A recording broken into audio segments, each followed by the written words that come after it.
Morning and welcome to the Forex Market Wrap, brought to you by Pepperstone on Friday the 29th of September 2017, and I'm Darren Sinden. Right, overnight changes, price moves to be aware of. Of course, it's month and quarter end today, so I thought we'd take a look at some of the major moves over the month. The biggest mover at the top of the table, that's seen in cable. Sterling up 3.82% against the dollar over the month of September.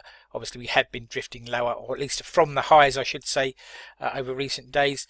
Dollar yen, a gain for the dollar of 2.64% over the month to date so far.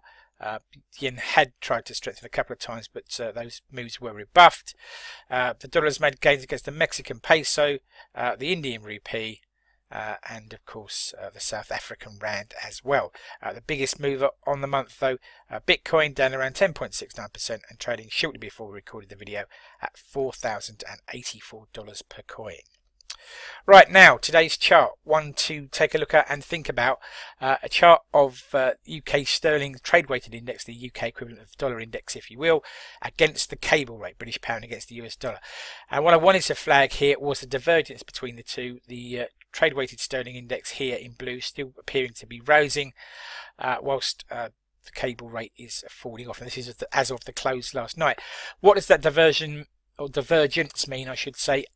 I can't actually say categorically at this point, but what I would say is I take it to be a warning signal, an alert that something could be happening in sterling over the coming week or so.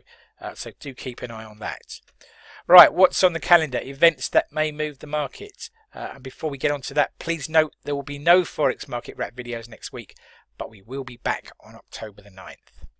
And on the calendar today, starting at 8 o'clock GMT, we have German unemployment change for September and the unemployment rate for the same month as well.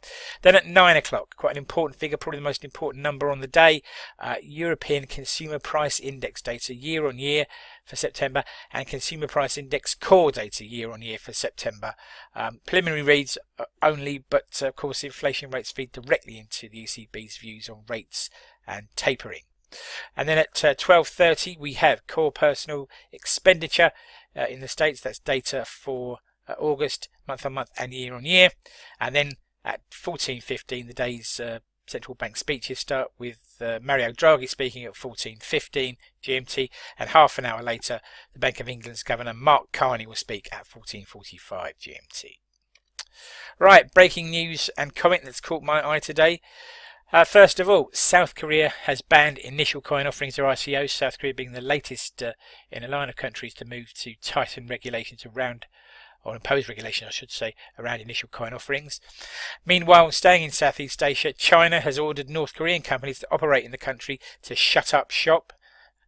And over in Japan, inflation has hit a 29-month high in the country, rising by 0.7% in August, as retail growth in the country contracted and household spending rose. So a mixed bag of signals there from Japan's economy. And back to Europe, EU leaders, including Theresa May, will gather in Estonia today for a key summit. And this comes ahead of an independence referendum in Catalonia at the weekend.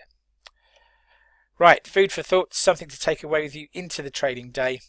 I just want you to think about this. The S&P 500 index has performed strongly over the long term. See the chart there on the right hand side. But yet recent research suggests that as few as 4% of stocks are responsible for all of the returns for US investors since 1926. And this means that the other 96% have made no contribution at all. Quite an astounding statistic. You can thank Barry Ritholtz and Bloomberg.com for that data. Thank you for your time today. Please take a moment to read through the risk warning. Trading CFDs on margin is a risky business. If you have any questions about the risks involved in that or any other questions, then please contact your Pepperstone account representative. We'll see you in a week's time.